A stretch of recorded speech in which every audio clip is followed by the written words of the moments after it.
میں کسی اور صوبہ سے مقابلہ ہی نہیں کرتا ہوں، میں عالمی سطح پہ مقابلہ کرتا ہوں. اور جو میں نے سندھ میں پیپلز ہاؤسنگ انیشیٹو شروع کیا، جس کے ذریعے میں 20 لاکھ گھر بنا رہا ہوں،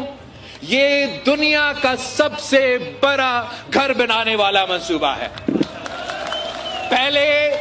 یہ ریکارڈ نیپال کے پاس تھا، ان کا کوئی زلزلہ ہوا تھا، انہوں نے اپنے لوگوں کے لیے گھر بنائے. اس کے بعد صوبہ سندھ کے پاس اب یہ ریکارڈ ہے کہ پوری دنیا میں سب سے بڑا گھر بنانے والے منصوبہ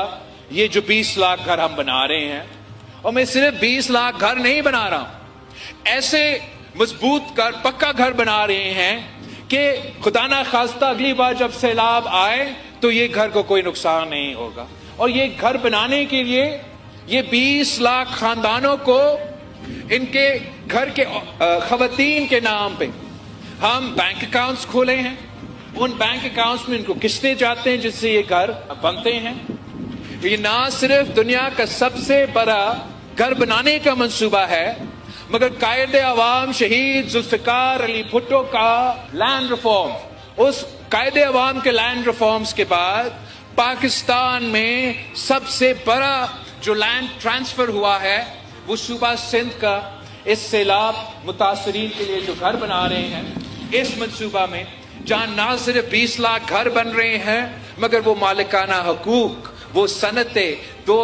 ان گھر کے عورتوں کے نام ہم نہ صرف وہ گھر ان کا نام کر رہے ہیں مگر زمین بھی ان کا نام کر رہے ہیں. تو یہ کانچے کے عوام جو سیلاب سے متاثر ہے، یا گلگت بلتستان کے عوام جہاں چاہے وہ بارش ہو، سیلاب سے، ایک قدرتی آفت سے گھر کا نقصان ہوا ہے،